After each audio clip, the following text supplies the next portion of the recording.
Les saluda Giovanni Dufer desde la ciudad de Nueva York con un programa de lasallistas en el mundo. Esta semana tenemos el placer de tener en nuestro programa a un lasallista que nació en Ecuador para el mundo. Pero antes, acordémonos que estamos ante la santa presencia de Dios. Adorémosle. Muy buenas tardes, Jorge. Quiero decirte antes que nada que para mí es un verdadero honor tenerte en nuestro programa y te agradezco de corazón que hayas aceptado hacer esta entrevista el día de hoy. Giovanni, muchísimas gracias, gracias por la invitación. Para mí es un placer y un honor estar contigo en esta entrevista para nuestros compañeros lasallanos en todo el mundo, que sé que todos la ven y todos la escuchan. Así que gracias por tomarme en cuenta. Vamos a comenzar un poquito de la historia de tu persona como niño. ¿Dónde naciste? Eres apellido Saade. Así es. Ok, ¿de dónde viene ese apellido? ¿De dónde viene tu familia? Cuéntanos un poquito de eso. Bueno, mis padres son libaneses. Mi papá nació en Líbano, vino al Ecuador en el año 1953 a la edad de 23 años. Este año va a cumplir 93 años. Entonces, imagínate, son 70 años, es más ecuatoriano que libanés ya, es más, se nacionalizó ecuatoriano ya hace muchos años. Mi mamá nació aquí en el Ecuador, mi mamá nació en Machala, pero hija de padre y madre libaneses. Mis abuelos vinieron también, emigraron y mi madre nació acá, pero mi madre se crió y creció más en la provincia de Manabí, así que ella se siente, aunque es orense, se siente más manaba que orense. Tú tocas el violín de una manera profesional ahora. ¿A qué edad tú empezaste a aprender a tocar el violín? Bueno, yo comencé a los 5 años. Mis padres, cuando se casaron, se mudaron a Guayaquil. Yo nací en Guayaquil el 6 de abril del año 64, acabo de cumplir 59 años. Y cuando estaba en el Colegio San José, yo hice desde la preparatoria hasta que me gradué, el profesor de música, el profesor Jiménez, que ustedes todos deben de recordarlo, el profesor Jiménez se enfermó y mandó en reemplazo a su hijo Fernando, que tocaba violín. Y fue la primera vez en mi vida que vi a una persona tocar violín en vivo. Entonces le pedí, le digo, quiero estudiar violín. Me acuerdo que le jalé el pantalón y le digo, yo quiero estudiar violín. Entonces me dijo, tráeme a tu mamá. Hablé con mi mamá y habló con Fernando y Fernando me comenzó a dar clases privadas de violín. Ahí comencé. Luego de eso, a los 7 años, ingresé al conservatorio, el Antonio Neumann, que quedaba coincidentemente a 2 cuadras de mi casa. Me tomaron una audición porque a esa edad, en el conservatorio de esa época se entraba a los 12 años, pero me aceptaron a los 7 porque yo estaba tocando violín. Y hice toda mi carrera, todos mis estudios en el conservatorio en el Antonio Neumann hasta que me gradué en el año 1989. Recibí mi postbachillerato en violín como concertista de violín, me dieron la medalla de oro, mejor graduado, y recibí una beca el año 90, me fui a estudiar a la Universidad de Miami, en la Escuela Frost, y ahí estudié mi licenciatura en interpretación de violín y viola. Luego de eso, después de algunos años, cuando estuve como agregado cultural y de prensa en la Embajada del Ecuador en Washington, recibí una beca en la Universidad Católica de América en Washington e hice mi maestría en violín con especialización en música latinoamericana. Así que yo he hecho todos mis estudios desde el conservatorio hasta la maestría en violín y en la música, ¿no? Ok. Mencionaste algo de la embajada en Washington. ¿Qué papel tenías ahí? El año 1997 me nombraron agregado cultural y de prensa en la Embajada del Ecuador en Washington y adicionalmente estuve como representante cultural del Ecuador ante la Organización de Estados Americanos, la OEA. Estuve ahí desde junio de 1997 hasta febrero del año 2003. 6 años, casi 7 años, 5 años y medio, 5 años y medio, casi 6 años en funciones diplomáticas. Luego, cuando terminé ya las funciones, regresé al Ecuador y estoy radicado en Guayaquil desde el año 2003. Ok. Pero en ese tiempo que estuviste trabajando en Estados Unidos, ¿también hacías presentaciones con el violín? Claro, bastante. Toqué muchísimo. Me vinculé mucho con la Orquesta Sinfónica de Washington. Es más, estuve hasta en el directorio, fui vicepresidente de la orquesta. Hice mucho concierto con ellos. Toqué también con la Orquesta Sinfónica de Arlington. Hice recitales. Me vinculé mucho. En esa época comencé a vincularme mucho con las embajadas ecuatorianas en el exterior. Y los embajadores me comenzaron a invitar a dar conciertos, embajada en Roma, la embajada en Berlín, la embajada en Viena, y comencé a armar todo este networking, ¿no? Y desde desde el año 97 he colaborado con más de 45 embajadas alrededor del mundo. He estado en 45 países tocando, dando conciertos, y el 99% de ellos a nombre del Ecuador y con el apoyo de las embajadas del Ecuador. Tengo entendido que también estudiaste en Austria. Hice un curso en el Instituto Mozarteum en Salzburgo con un famoso violinista, con Ruggiero Ricci, uno de los grandes violinistas del siglo XX. Tuve la oportunidad de estudiar con él el año 95, sí, con él en el Mozarteum de Salzburgo. Ese año fui el único latinoamericano en el programa aceptado. Tú fuiste uno de los, ¿cómo se dice? Los pioneros, de los primeros que saliste fuera del Ecuador, que has estado, como tú dices, en más de 40 países en toda Europa y los Estados Unidos, en varias ciudades también. ¿Te puedes considerar que tú fuiste uno, al haber sido tan joven, también te dio la oportunidad de salir más rápido, ¿no? Del país, me imagino. Bueno, yo creo que yo he sido tal vez el primero que ha hecho una carrera a nivel internacional, ¿no? Yo me he movido muchísimo en ese sentido. Yo no creo que hay, o sea, no hay ningún violinista ecuatoriano ni ningún pianista ecuatoriano que haya hecho la cantidad de conciertos que he hecho yo y en la cantidad de países que he hecho yo. Eso es indiscutible. O sea, yo me he movido muchísimo en ese sentido, me he sacrificado mucho, ¿no? Para poder hacerlo, pero como te digo, he tocado en 45 países, he sido solista con más de 40 sinfónicas, orquestas sinfónicas alrededor del mundo. He tocado en los 5 continentes, he tocado en Australia, he tocado en Asia, he tocado en Europa, he tocado en África, pues he estado en Egipto, he tocado en los Estados Unidos, en Canadá, en toda Centroamérica, en Sudamérica, ¿no? Ha sido una gran cantidad de conciertos, ¿qué te puedo decir? Más de 300 conciertos alrededor del mundo, ¿no? ¿Has grabado discos también? Tengo varios discos grabados, hay varias de mis grabaciones en las redes, hay videos míos en YouTube, hay algunas cosas en Spotify. Tengo que subir mucho porque tengo muchas cosas que no las he subido, pero tengo que sentarme. Tengo más de 10 discos compactos grabados, pero tengo que subir todos. Tú sabes, yo soy todavía de la época del disco compacto, ¿no? Tengo que subir todo a las redes, a Spotify, al Apple Music, ¿no? Para que estén más disponibles ahora, porque ya la gente ya no compra CDs o DVDs. Ya todo es, si no estás en las nubes, en la red, no estás en nada. Todo es diferente ahora. Así es, todo es diferente. Entonces todo hay que subirlo. Entonces tengo ya hablado con una persona para poder poner todas las grabaciones en Spotify, todos los CDs grabados.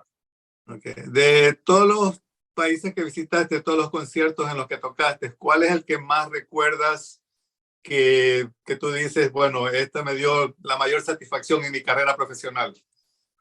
Es difícil escoger un concierto, ¿no? Porque hay muchos conciertos que son muy significativos en salas muy importantes, pero tal vez diría que uno de los conciertos más importantes de mi carrera fue cuando toqué en Carnegie Hall la primera vez. Carnegie Hall, tú sabes que es una sala emblemática, ¿no?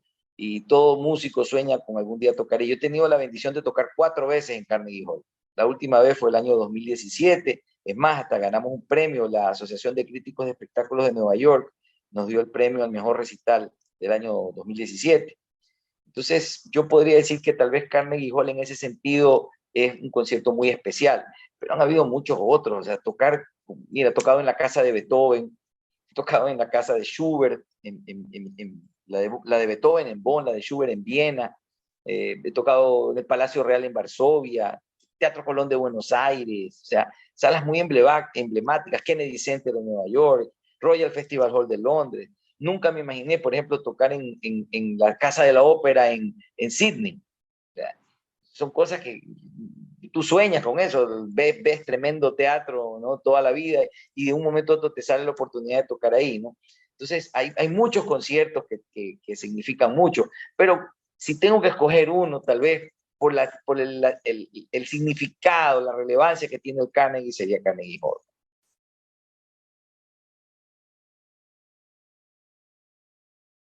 Ahora vamos a hablar un poquito de los violines para aprender, aprovechando que estamos contigo en esta entrevista. ¿De qué material específicamente son los violines? Bueno, los violines, por supuesto, es madera, ¿no? Y se lo hace con madera de arce, ¿no? Y madera de lo que se llama maple o maple, ¿no? Los violines, ¿qué te puedo decir? O sea, no existe un secreto, como lo han llamado mucha gente, que Stradivarius tenía un secreto yo no creo que existe ningún secreto. Los violines han sido analizados en todo el espectro, desde la densidad de la madera hasta la composición química de los barnices. Pero hay violines que son espectaculares y violines que no lo son, ¿no? Y por supuesto los violines también ya se han vuelto obras de arte. Ya cuando tú hablas de un violín de Stradivarius, ya no hablas solamente de un instrumento musical, sino que ya hablas de una obra de arte que tiene ya una cotización que ya no es ni siquiera para un artista, ¿no? Un Stradivarius te puede costar uno en no muy buenas condiciones más de 3 millones de dólares y uno excelente sobre los 10 millones de dólares. Entonces ya pasaron de ser instrumentos que cualquier músico puede comprar a ser obras que solamente la puede comprar gente con mucho dinero o coleccionistas. Entonces, tener un buen violín no es fácil, aunque claro, todos los Stradivarius, la gran mayoría, están en manos de músicos, ¿no? Los están tocando. Ok. ¿Cómo tú seleccionas el violín que vas a tocar o el que tienes oficialmente para tocar? ¿Cómo lo seleccionaste? ¿Qué cualidades tú le viste? ¿Qué tú chequeas en un violín para decir, este es bueno, este me va a servir para tocar? Bueno, mira, en esta época que tocamos con orquestas, las orquestas son orquestas grandes, son orquestas que tienen 60, 80, algunas casi cerca de 100 músicos. Entonces necesitas un instrumento que tenga mucha proyección de sonido, ¿ya? Yo prefiero a veces sacrificar un poco la calidad del sonido por la proyección del sonido, ¿no? Entonces yo siempre, al menos todos los instrumentos que yo escojo son instrumentos que tienen excelente proyección, porque tienes que tocar como solista y tu sonido tiene que cortar sobre el sonido de la orquesta. Entonces tú tocas contra 100 músicos atrás tuyo, 80 músicos atrás tuyo. Entonces, eh, por lo general, mis instrumentos son muy buenos instrumentos y tienen una excelente proyección de sonido. Eso es lo que yo busco en el instrumento, que tenga potencia y que tenga buena proyección del sonido. ¿Cuántos violines tienes? Ahora tengo 10. Tú sabes, uno siempre está comprando, viendo. Yo he estado también comprando y vendiendo instrumentos, ¿no? Siempre compro, si veo algo bueno que vale la pena, lo compro. Nunca compro nada que no me guste, ¿no? Y compro y vendo, ¿no? Pero tengo algunos míos que no los puedo, no los toco, ¿no? Ahorita tengo como 10, pero algunos de ellos, si encuentro a alguien que les interesa, los vendo. Pero tengo entre ellos, que serán 4 o 5 que no se venden. ¿Cuántas cuerdas tiene un violín? El violín tiene 4 cuerdas, afinadas en quinta: sol, re, la y mi. ¿Cuál es la primera canción que se aprende a tocar en un violín? Bueno, actualmente los métodos, es muy popular el método Suzuki, ¿no? Y la primera piecita que te enseñan es algo muy simple, es Twinkle, Twinkle, Little Star, ¿no? Eso es lo que casi todo niño pequeño comienza aprendiendo eso. Cuando yo era pequeño, no, el método Suzuki no existía y recibíamos más métodos tradicionales. No recuerdo cuál fue la primera pieza que toqué, para serte sincero, no recuerdo cuál fue la primera pieza que toqué, pero haber sido algo muy sencillito seguramente, algo que un niño de 5 años podía interpretar, ¿no? Lógico. El violín tiene un repertorio demasiado amplio, es uno de los instrumentos que más repertorio tiene, ¿no? Hay decenas de conciertos para violín, decenas. O sea, Mozart escribió 5, imagínate. Solo Mozart tiene 5 conciertos para violín, ¿no? Y de ahí Mendelssohn tiene 2, Brahms tiene uno para violín solo y tiene uno para violín y cello con orquesta. Butam tiene 5, Wieniawski tiene 2, Shostakovich tiene 2, Paganini tiene 6. O sea, hay decenas de conciertos para violín, ¿no? Entonces, un repertorio, y aparte de conciertos, tiene una cantidad de sonatas. Solamente Beethoven escribió 10 sonatas para violín, ¿no? Bach tiene las 6 sonatas y partitas. O sea, el repertorio del violín es muy amplio y hay que estudiar mucho porque hay mucho repertorio para tocar. ¿Cuántos años hay que estudiar para aprender a tocar bien el violín? Yo todavía estoy estudiando y tengo 53 años, 54 años tocando violín. O sea, no puedes dejar de estudiar, ¿no? No puedes dejar de estudiar. Yo siempre lo hago en tono de broma, ¿no? Digo que el violín es como la mujer, ¿no? El violín tiene forma de mujer y como mujer es caprichosa. Si no la tocas todos los días, te deja. O sea que eso es de por vida. Sí, sí, sí. O sea, es imposible tocar el violín sin estudiar. Yo tengo que estudiar todos los días. Haifetz decía, si no estudio un día, yo me doy cuenta. Si no estudio 2 días, los críticos se dan cuenta. Y si no estudio 3 días, el público se da cuenta. Ok, muy Un poco interesante. exagerado, ¿no? Un poco exagerado en los tiempos, ¿no? Pero es verdad, si tú dejas de estudiar, si yo dejo de estudiar un par de semanas, yo siento la diferencia cuando toco el violín, cuando lo voy a coger. Tal vez el público no la sienta. Si dejo de tocar un mes, los músicos se dan cuenta. Y si dejo de tocar más tiempo, el público se da cuenta. Es Mm. verdad. El violín es muy celoso en ese sentido. ¿Has hecho dúo con alguien, o sea, con otro instrumento, con otra persona que toca, por ejemplo, el piano, la guitarra, o siempre has estado con orquestas? No, no, no, claro, hay que tocar con piano. He hecho dúo con muchísimos pianistas durante mi vida, especialmente con dos pianistas ecuatorianos. Primero lo hice con Boris Cepeda, un gran pianista ecuatoriano que estudió en Alemania. Y luego, hace unos años, comencé a tocar con un pianista guayaquileño, vive aquí, que se llama Juan Carlos Escudero, muy talentoso, y tenemos ya más de 10 años tocando juntos. También tengo un dúo con un guitarrista ecuatoriano, Julio Almeida. Julio vive en Alemania, y con Julio éramos compañeros de conservatorio aquí en el Neumann. Cuando éramos jóvenes en el conservatorio tocamos muchas veces juntos.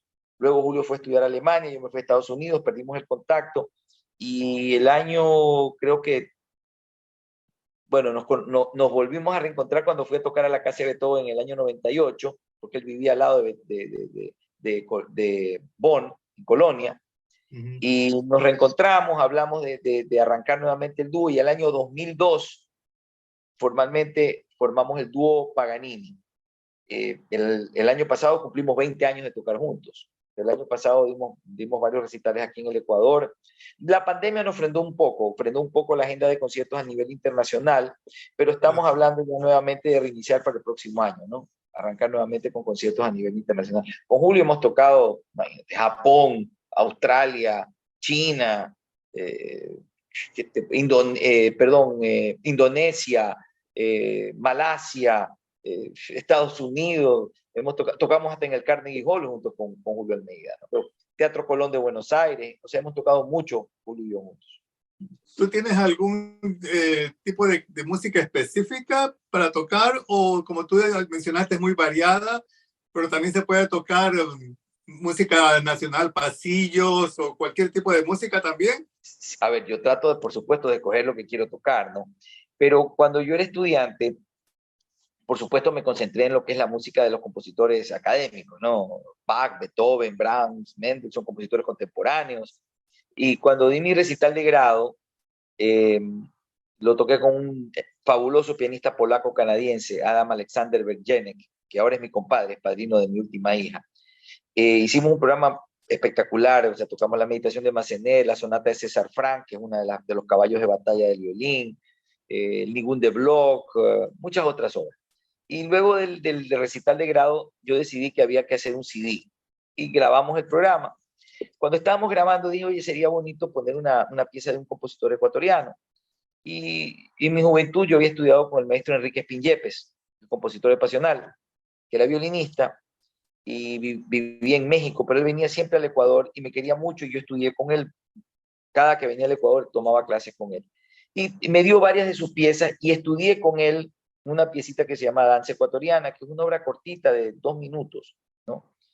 Y cuando grabé el disco, le digo, ¿sabes qué? Le digo, pongamos esta Danza Ecuatoriana en el CD, ¿no? Como novelería. Pues resulta que grabamos el CD, se lo produjo, lo distribuimos, y cuando comencé a tener críticas del disco, la pieza que más llamaba la atención era la Danza Ecuatoriana.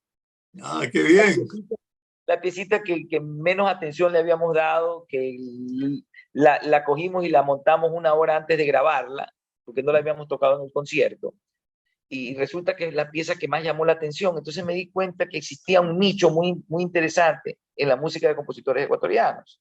Entonces comencé a recopilar todo el material que pude de música de compositores ecuatorianos, y comencé a incluirla en mis conciertos. Y cada vez comencé a poner más música de compositores ecuatorianos. He llegado a hacer recitales completos de música de compositores ecuatorianos. Entonces, hay compositores que han escrito obras para mí, obras para violín y piano, obras para violín y guitarra. Tengo 2 conciertos para violín y orquesta escritos para mí. Acabo de estrenar ahora en enero, con la Orquesta Sinfónica Nacional, el concierto del maestro Gerardo Guevara, que me lo dedicó. Lo estrené luego con la Sinfónica de Cuenca, Ahora en mayo lo voy a estrenar con la Orquesta Sinfónica Nacional de El Salvador. En julio lo voy a estrenar con la Sinfónica de Guayaquil. O sea, y muchos otros compositores. Luis Torres, un compositor cuencano, me dedicó una obra para violín y orquesta. Diego Luzuriaga nos ha dedicado obras para violín y guitarra. El maestro Claudio Izaga me dedicó varias obras para violín y orquesta y violín y piano. Entonces, he creado mucho repertorio. Por ejemplo, con Julio creamos un concepto de concierto que se llama De Paganini a los Andes, que llama mucho la atención, por ejemplo, en Europa, en Asia, ¿no? Porque Paganini todo el mundo lo conoce.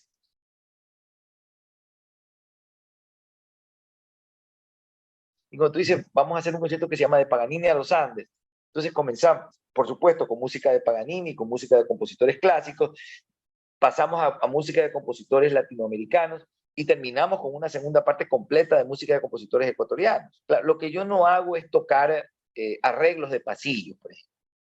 Eso no lo hago en un concierto académico porque trato de incluir obras que sean originales para violín, violín y piano, violín y guitarra, violín y orquesta.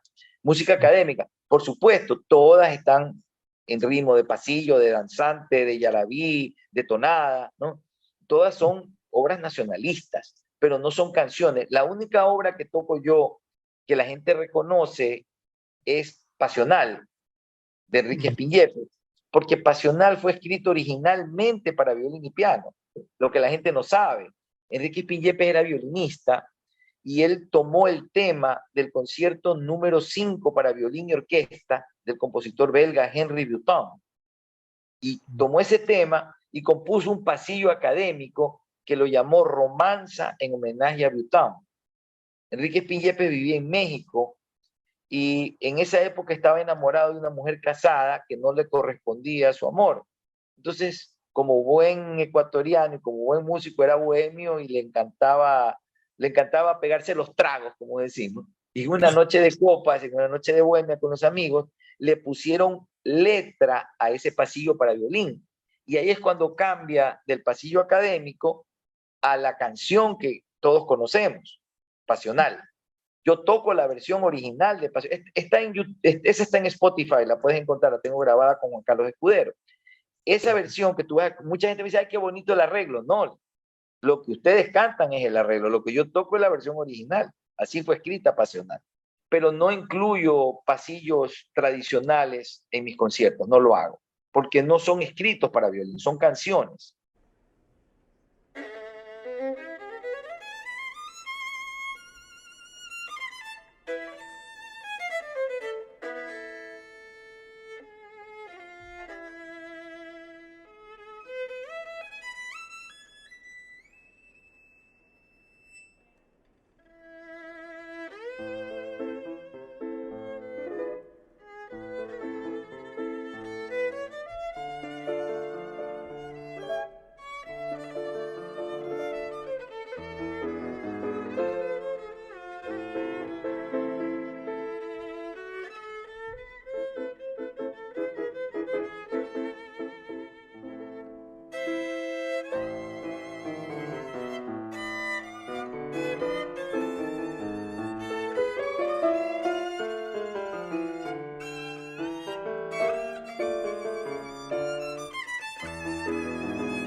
¿A qué te dedicas ahora? Bueno, aparte de mantenerme activo tocando conciertos, soy profesor en la Universidad de las Artes. Estoy como profesor de violín, viola, ensamble, música de cámara en la Universidad de las Artes en Guayaquil. Ah, muy bien, ok. ¿Cuáles son los planes a corto plazo y a largo plazo? A largo plazo seguir tocando. Tengo 59 años y tengo que tocar lo que más pueda mientras el físico y la salud lo permitan, ¿no? Espero tener una carrera lo más longeva posible, ¿no? Hay violinistas que se han mantenido tocando hasta los 75, 78 años. Espero que eso sea posible, ¿no? Todo depende de la condición física. El violín es muy sensible a la condición física, ¿no? Ya el momento que te pones un poquito viejo y ya te comienza a temblar el brazo, es difícil tocar, es casi imposible tocar el violín. Entonces yo trato de hacer un poco de ejercicio, un poco de pesas, de mantenerme físicamente bien para tratar de tener una carrera longeva, ¿no? Ok. Por el momento tengo varios, como te digo, tengo varios conciertos que se vienen ahora en mayo, el 19 voy a tocar aquí en Guayaquil para un evento de la Cofradía de la Perla. Es un mini recital, algo pequeño. Luego viajo a San Salvador a tocar con la Orquesta Sinfónica Nacional del Salvador el 24 y 25 de mayo. Precisamente por el 24 de mayo estamos haciendo el concierto. Luego de eso, en el mes de junio, tengo que tocar en un festival en Miami que se llama Festival Sabor Fusión, que es un festival culinario, pero que también envuelve eventos culturales, entre ellos el recital que voy a dar. Para julio tengo que tocar aquí en Guayaquil con la Orquesta Sinfónica Juvenil, un concierto por el 4 de julio para el Centro Ecuatoriano Norteamericano, obras de compositores norteamericanos. Luego de eso voy a tocar también con la Orquesta Sinfónica de Guayaquil el estreno del concierto del maestro Gerardo Guevara. Para agosto todavía no hay nada, septiembre tampoco, octubre tampoco, nada fijo, hay varias conversaciones. Para noviembre estoy invitado a tocar con la Orquesta Sinfónica de Roma, en Georgia, Estados Unidos. Voy a tocar el concierto del compositor norteamericano Samuel Barber. Entonces, por lo pronto, hay esa agenda que está planificada, pero estoy en conversaciones con la Orquesta Sinfónica de Cairo, en Egipto, con el director. También estoy en conversaciones con el director de la Orquesta Sinfónica de Brasilia, ¿no?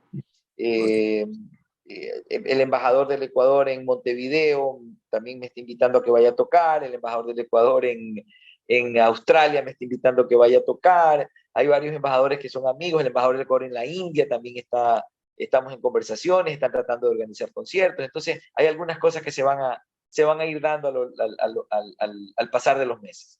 Ah, qué bien, qué bien. O sea, te mantienes completamente activo.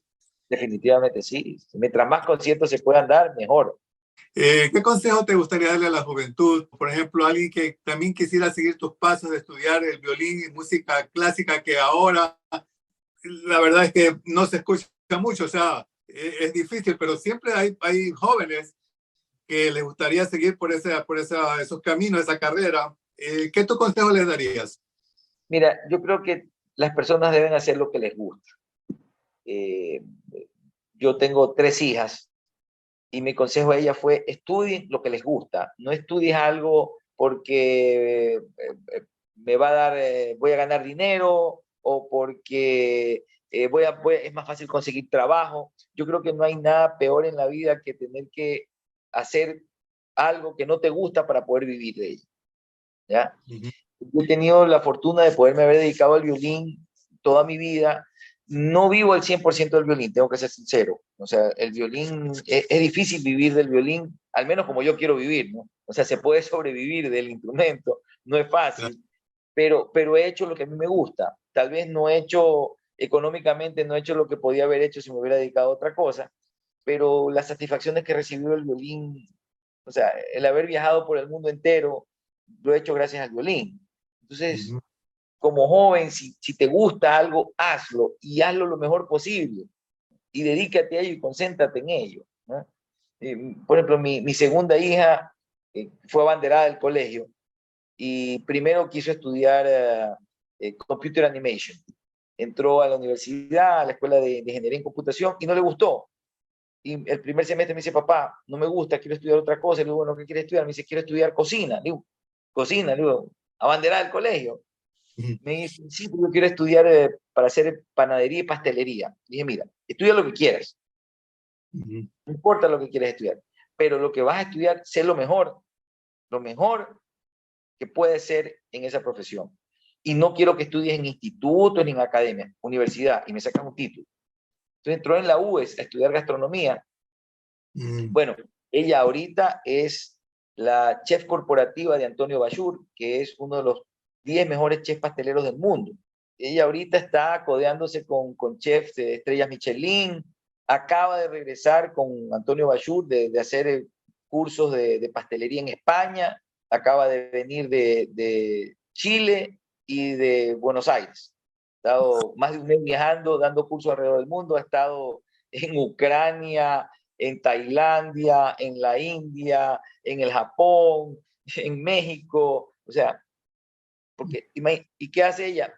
Pastelería y panadería, a otro nivel. Haz lo que a ti te gusta. Mi hija mayor es pintora, ella es más artista y vive más en la nebulosa, ¿no? Los artistas muchas veces no ponen los pies sobre la tierra. Yo creo que a mí la combinación de ser libanés y de artista me hizo poner más los pies en la tierra y entender el tema de que yo tengo que ser mi propio promotor y tengo que ser mi propio agente viajero y mi propio relacionista público. Mi hija es más artista y se dedica solamente a pintar. Entonces, ella pinta y pinta y pinta y pinta, pero trata de hacer algo en las redes, pero ella se mantiene más como una artista. Entonces, digo, lo importante es que es lo que le gusta, esa es su vida y está haciendo su sueño, ¿no? Entonces, como joven, a los jóvenes les diría, hagan y estudien lo que les gusta, y lo que les gusta trata de ser lo mejor, el mejor en tu campo.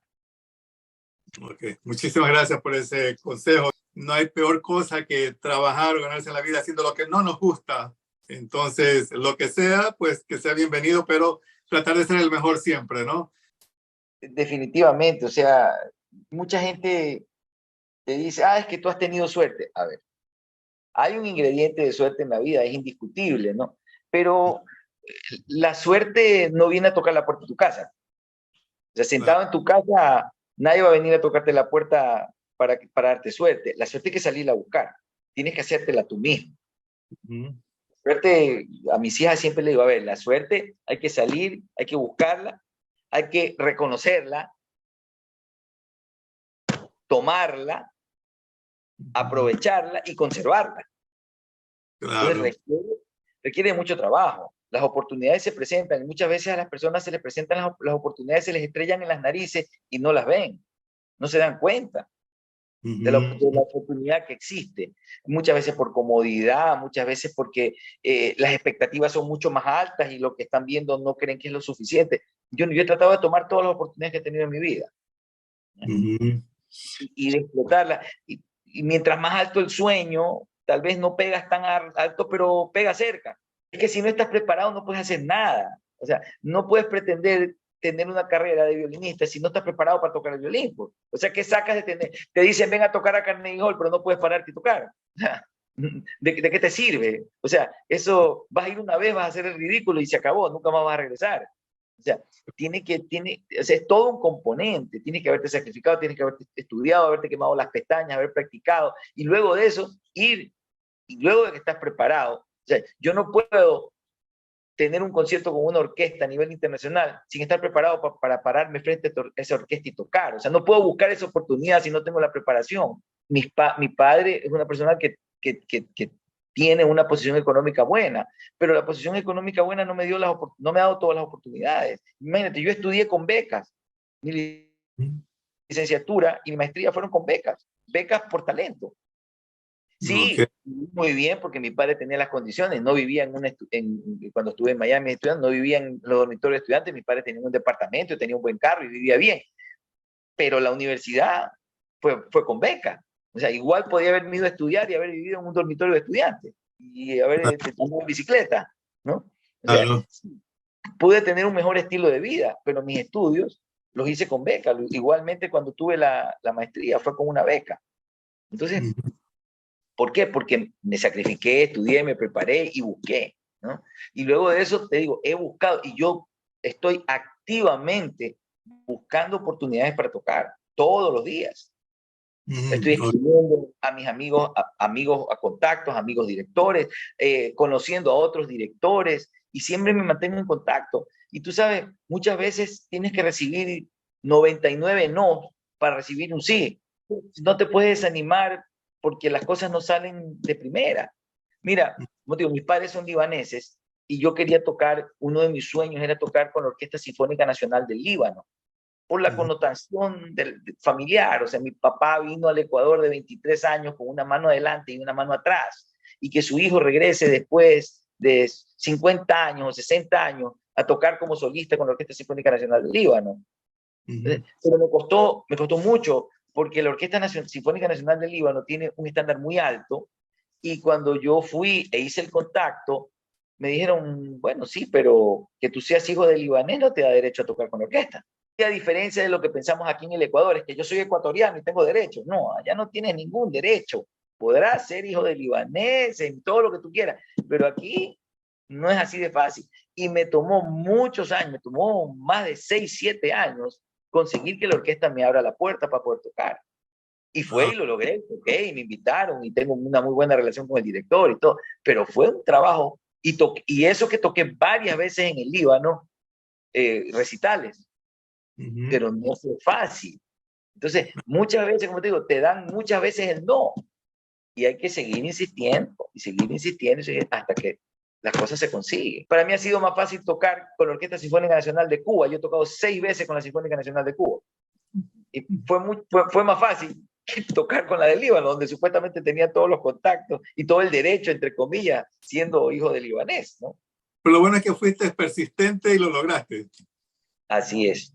En esta profesión tienes que ser persistente, tienes que insistir, tienes que estar ahí, tienes que estar presente y tienes que mantenerte vigente y siempre con los contactos, con la gente que vas conociendo, porque esto es un network. Vas conociendo, más vas tocando, más gente vas conociendo. Vas conociendo directores, vas conociendo músicos, violinistas, pianistas, y las puertas se van abriendo solas, las cosas ya comienzan a fluir, ¿no? Pero toma mucho tiempo. Yo tengo 59 años, tengo haciendo esto toda mi vida. Tengo más de 30 años tocando internacionalmente. Entonces, toma mucho tiempo, mucho, al principio mucho sacrificio, al principio lo haces por nada, a veces te toca hasta poner plata, pagarte hasta un pasaje para ir a un concierto, ¿ya? Pero tú tienes que medir el beneficio que vas a conseguir de eso, no económico, no el beneficio económico, sino el beneficio de la carrera que estás armando. Claro, para mí ahora es mucho más fácil mandar mi currículum y decir, no, ¿quién es usted? Bueno, aquí está mi currículum. Cuando tú enseñas 40 orquestas, 45 países, 4 veces en Carnegie Hall, premios, claro, es mucho más sencillo y hay todo un material de grabaciones, de videos, y es mucho más fácil. Entonces, no es solamente suerte, es persistencia, es trabajo, es sacrificio, ¿no? Las cosas no son fáciles, en ninguna profesión son fáciles, peor en esta profesión que es tan competitiva. O sea, ¿por qué una orquesta en Egipto me va a invitar a mí a tocar? Cuando deben haber miles, decenas de miles de violinistas que están ahí, que están cerca, que pueden ir y tocar.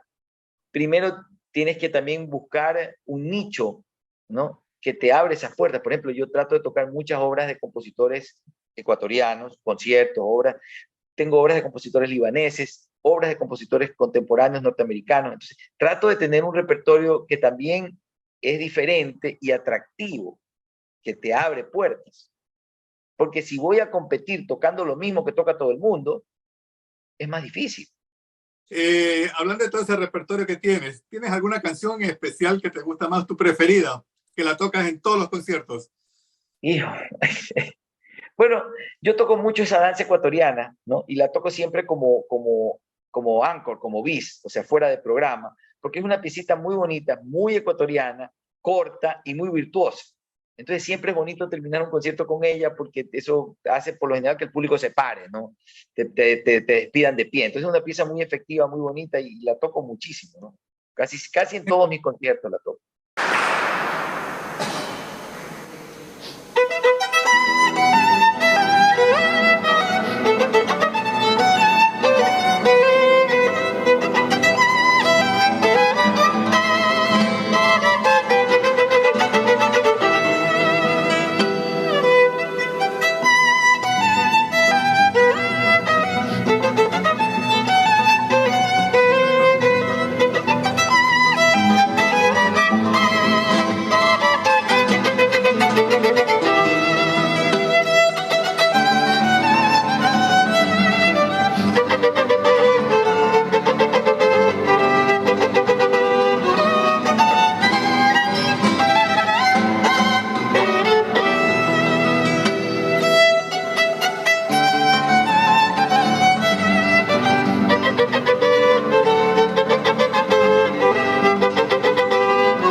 Giovanni, muchísimas gracias por tu tiempo, gracias por esta entrevista, ha sido excelente haberte conocido, saber de tu trayectoria, que es realmente inmejorable.